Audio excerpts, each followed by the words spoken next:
93, 93, 93. This is Aman Asher Renew from AsherRenew.com. The question that is asked is, what forces control the world? And the cards that were summoned in response are the Nine of Disc, the Queen of Disc, and the Devil card. Now, initially I was thinking it wouldn't be this obvious. However, whenever it comes to this particular deck, things tend to be made very crystal clear. So the clarity we are receiving is the Lord of this world is the adversary.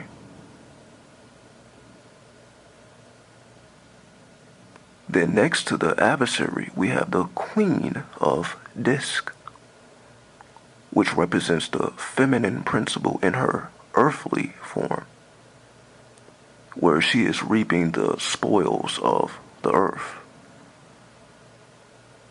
Then we have the Nine of Disc, which represents gain, taking us into the degrees of Virgo, being influenced by Venus or the Empress. So we have the Empress, who has attributes of the Virgo, which then creates the Queen of Disc. The Empress, who has the ability to manipulate the earth element, which then takes us to the energy of the Devil, which represents the zodiac or the constellation of Capricorn, the sea goat, which we see people enslaved. However, they are more so in worship. These are what we call the slaves of the world, the ones who actually prefer to exist in this current world versus the creation of a new world, because they have power in this world and they may not have power in the new world. So why would they want the new world to be established, which will make them powerless? So from that perspective, it is understood why the powers that be want to maintain the old structures in the old way, because this is the only way for them to have any type of control over us. And this is why we call this force or this currency the devil.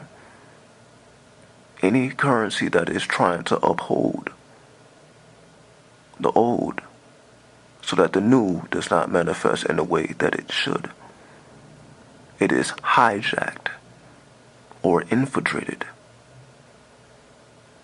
So in this case, the reason why Capricorn is so feared is because it represents our primitive awareness. It represents our animalistic tendencies. It represents our killer instinct. It represents the avatar of the planet Saturn, which is supposed to be the karmic planet, the planet of time, the planet of the clock.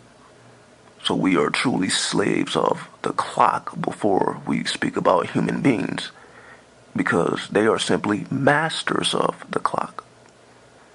So to be a master of this world, you must master the clock.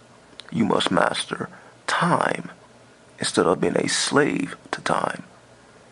So really the true adversary is not a spirit or a man or woman. It is truly the clock. Because through mastering the clock are you able to penetrate and tap into the material world and organize it and arrange it in accordance to time, which takes us into the mysteries of the numbers, which basis is mathematics, which is the language of the universe. And with that, I bear peace. 93, 93, 93.